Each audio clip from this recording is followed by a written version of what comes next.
ಮತ್ತೆ ಸಂಸಾರ ವಿಷಪಾನೇನ ಯೇ ಮೃತಾಹ ಪ್ರಾಣಿನೋಭಿವಿ, ಅಂಥವರು ಅವರು ಬೆಂಕಿಗೆ ಬಿದ್ದು ಸುಟ್ಟು ಹೋದವರು, ಕರಕಿ ಹೋದವರು, ಅವರ ಸುದ್ದಿ ಬಿಟ್ಟುಬಿಡು. ಆದರೆ ಕೆಲವರು ಸತ್ತವರಿದ್ದಾರೆ, ಅವರನ್ನು ಬದುಕಿಸಬೇಕಾಗತ್ತೆ. ಕೆಲವರು ಅವರು ತಾವಾಗಿ ಬೆಂಕಿ ಬಿದ್ದು ಸತ್ತವರು, ಅವರು ಸುಟ್ಟು ಹೋಗ್ಲತ್ತಾಗಿ ಬಿಟ್ಟುಬಿಡು. ಆದರೆ ಕೆಲವರು ಗೊತ್ತಿಲ್ಲದೆ ವಿಷ ಕುಡಿದು ಸಾಯ್ತಾರೆ. ಅಂಥವರಿಗೆ ಆ ವಿಷ ಕಾರಿಸಿ ಬದುಕಿಸ್ಬೇಕಾಗತ್ತೆ, ಅಮೃತ ಕುಡಿಸಿ ಬದುಕಿಸ್ಬೇಕು. ಯಾರು ಗೊತ್ತಿಲ್ಲದೆ ಬಾಬಾ ವಿಷ ಕುಡಿದದ್ದು, ವಿಷ ಕುಡಿಬೇಕು ಅಂತ ಕುಡಿದದ್ದಲ್ಲ, ಅವರು ಅಮೃತ ಅಂತ ತಿಳ್ಕೊಂಡು ವಿಷ ಕುಡಿದು ಸತ್ರು. ಅಂಥವ್ರನ್ನ ಬದುಕಿಸ್ಬೇಕು. ಏನದು? ಸಂಸಾರ ವಿಷ ಪಾನೇನ ಏ ಮೃತಾಹ ಪ್ರಾಣಿನೋಭವಿ ಅಂತ. ಈ ಸಂಸಾರದ ಜೀವನವೇ ಅಮೃತ ಅಂತ ತಿಳ್ಕೊಂಡು ಅದನ್ನ ಅನುಭವಿಸಿದ್ರು. ಅದು ವಿಷ ಅಂತ ಗೊತ್ತಿಲ್ಲದೆ ಅದನ್ನು ತಿಂದ್ರು, ಅದು ಸತ್ರು. ಸಂಸಾರ ವಿಷ, ಈ ಸಂಸಾರ ಜೀವನ ಅನ್ನತಕ್ಕಂಥದ್ದೇ ಅದೇ ಅಮೃತ ಅಂತ ತಿಳ್ಕೊಂಡು ಅದನ್ನು ಪಾನ ಮಾಡಿದರು, ಆದರೆ ಕುಡಿದು ಸತ್ರು. ಅಂಥವರಿಗೆ ಅವರು ಪಾಪ ನಿರಪರಾಧಿಗಳು, ಏನೋ ಗೊತ್ತಿಲ್ಲದೆ ತಿಳುವಳಿಕೆ ಇಲ್ಲದೆ ವಿಷ ತಗೊಂಡ್ರು, ಅವರು ಅಮೃತ ಅಂತ ತಿಳ್ಕೊಂಡು ಕುಡಿದ್ರು, ಅದು ವಿಷ ಇತ್ತು, ಗೊತ್ತಿಲ್ಲದೆ ಅವರು ಸಾಯೋ ಸ್ಥಿತಿಯಲ್ಲಿದ್ದಾರೆ. ಈಗ ಮೃತಾಹ ಅಂದ್ರೆ ಮೃತಪ್ರಾಯ, ಸಾಯ್ತಾ ಇದ್ದಾರೆ, ಊರ್ಧ್ವಶ್ವಾಸ ಇಳಿತಾ ಇದೆ. ಅವ್ರು ಏನ್ ಮಾಡ್ಬೇಕು ಅಂದ್ರೆ, ಅಯ್ಯೋ ಅಮೃತ ಕುಡಿಸಪ್ಪ, ಒಂದು ಗುಡುಕು ಅಮೃತ ಕುಡಿಸು, ಬದುಕ್ತಾರೆ. ಏನು ಅಮೃತ? ಯಾವುದದು? ಕೃಷ್ಣಾಮೃತ ಮಹಾರಣವಹ ಅಂತ ಭಗವಂತ.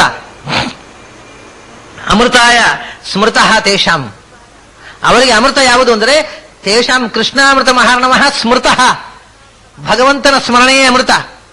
ಅದರಿಂದ ಆ ವಿಷಯದಲ್ಲಿ ಅವರು ಮುಳುಗಿ ಹೋಗ್ತಾರೆ, ಸತ್ತೇ ಹೋಗ್ತಾರೆ. ಅಂಥವರಿಗೆ ಅಮೃತ ಕೊಡಪ್ಪ. ಯಾವುದು? ಕೃಷ್ಣ ಎಂಬ ಅಮೃತದ ಕಡಲು.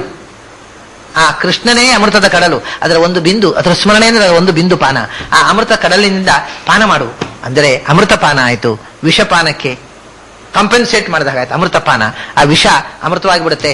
ವಿಷಮಪ್ಯಮೃತಂ ಕ್ವಚಿತ್ ಭವೇತ್ ಅಂತ ಭಗವಂತ ಪ್ರಸನ್ನನಾದ್ರೆ ವಿಷವೆಲ್ಲ ಅಮೃತವಾಗುತ್ತೆ. ಆಗಿರುವಾಗ ಅಮೃತವನ್ನೇ ಕುಡಿದ್ರೆ ಅಮೃತ ಆಗುವುದು ಅಂತ ದೊಡ್ಡದು. ಆ ಸಂಸಾರ ವಿಷವೇ ಅದು ವಿಷವಾಗಿ ಅವನ ಮೇಲೆ ಕಾಡುವುದಿಲ್ಲ, ಆಮೇಲೆ ಅಮೃತವಾಗಿ ಬಿಡುತ್ತೆ. ಅಂಥ ಕೃಷ್ಣನೆಂಬ ಅಮೃತ ಕಡಲಿನ ಸ್ಮರಣೆ ಅದರ ಬಿಂದು, ಅದು ಅಮೃತ. ಅದರಿಂದ ಯಾರು ಸಂಸಾರದ ವಿಷಪಾನದಿಂದ ಸಾವಿನ ಅಂಚಿಗೆ ಹೋಗಿದ್ದಾರೆ ಅವರಿಗೆ ನಾಮಸ್ಮರಣೆ ಅನ್ನತಕ್ಕಂಥ ಅಮೃತ ಪಾನದಿಂದ ಅವನು ಉದ್ಧಾರ ಮಾಡಬೇಕು ಅಂತ.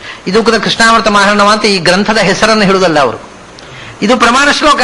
ಕೃಷ್ಣಾಮೃತ ಮಹಾರಣವ, ಕೃಷ್ಣನೆಂಬ ಅಮೃತದ ಕಡಲಿನ ಬಿಂದು ಅವರನ್ನು ಬದುಕಿಸ್ತದೆ ಅಂತ ಆ ಶ್ಲೋಕದಲ್ಲಿ ಬಂದಿರುವಂತಹ ಹೆಸರನ್ನೇ ಈ ಗ್ರಂಥಕ್ಕಿಟ್ಟದ್ದು. ವಸ್ತುತಃ ಈ ಗ್ರಂಥದ ಹೆಸರಲ್ಲ, ಇದು ಒಂದು ಪ್ರಮಾಣ ಶ್ಲೋಕ. ಕೃಷ್ಣ ಎಂಬ ಅಮೃತದ ಕಡಲೋದು, ಅದರ ಅಮೃತ ಪಾನ ಮಾಡು ಅಂತ ಹೇಳುವ ಪ್ರಮಾಣ ಶ್ಲೋಕದ ಶಬ್ದವನ್ನೇ ಈ ಗ್ರಂಥಕ್ಕಿಟ್ರು. ನಾವು ಯಾವುದೋ ಒಂದು ಗ್ರಂಥ ರಚನೆ ಮಾಡಿದರೆ ಆ ಗ್ರಂಥದ ಯಾವುದೋ ಒಂದು ಕಥೆಯನ್ನು, ಯಾವುದೋ ಒಂದು ಇಂಪಾರ್ಟೆಂಟ್ ಸಬ್ಜೆಕ್ಟ್ ಅನ್ನು, ಇಂಪಾರ್ಟೆಂಟ್ ಹೆಸರನ್ನೇ ಟೆಕ್ಸ್ಟ್ ಆಗಿ ಗ್ರಂಥಕ್ಕೆ ಹೆಸರು ಕೊಡ್ತೇವಲ್ಲ, ಹಾಗೆಯೇ ಈ ಆಚಾರ್ಯರು ಸಂಗ್ರಹ ಮಾಡಿದ ಶ್ಲೋಕಗಳಲ್ಲೇ ಅತ್ಯಂತ ಸುಂದರವಾದ ಒಂದು ಶಬ್ದ ಕೃಷ್ಣಾಮೃತ ಮಹಾರಣವಃ ಅಂತ ಪುರಾಣದಲ್ಲಿ ಬಂದ ಶಬ್ದ ಅದು. ಅದಕ್ಕೋಸ್ಕರ ಅದನ್ನೇ ಇಡೀ ಗ್ರಂಥಕ್ಕೆ ಹೆಸರಾಗಿಟ್ರು ಆಚಾರ್ಯರು, ಕೃಷ್ಣಾಮೃತ ಮಹಾರಣವಃ ಅಂತ. ಯಾಕಂದ್ರೆ ಇದು ಇಡೀ ಒಟ್ಟು ಸಾರ ಅದೇ ಅಲ್ವಾ.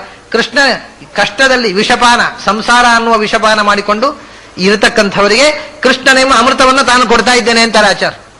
ಕೃಷ್ಣನ ನಾಮಸ್ಮರಣೆ ಎಂಬ ಅಮೃತವನ್ನು ಕೊಡ್ತಾ ಇದ್ದೇನೆ, ಅದೇ ಈ ಗ್ರಂಥ. ಅದಕ್ಕೋಸ್ಕರ ಈ ಶ್ಲೋಕದಲ್ಲಿ ಬಂದಿರತಕ್ಕಂಥ ಶಬ್ದವೇ ಇಡೀ ಗ್ರಂಥದ ನಾಮಧೇಯ ಆಯಿತು ಅನ್ನುವಲ್ಲಿಗೆ ನಾವು ಇವತ್ತು ಕೃಷ್ಣಾಮೃತ ಮಹಾರಣವದ ಅನುಸಂಧಾನವನ್ನು ಮುಗಿಸೋಣ. ಮತ್ತೆ ನಾಳೆ ಸಂಜೆ 6 ಅಲ್ಲಿ ತನಕ ನಿಮಗೆಲ್ಲ ಅಭಿನಂದನೆಗಳು ಮತ್ತು ನಮಸ್ಕಾರಗಳು. ಇಲ್ಲಿಗೆ ವಾಸ್ತವಿಕವಾಗಿ ಆ ವೈಷ್ಣವ ಶಾಸ್ತ್ರದ ಮಹತ್ವ ಮುಗಿಯಿತು.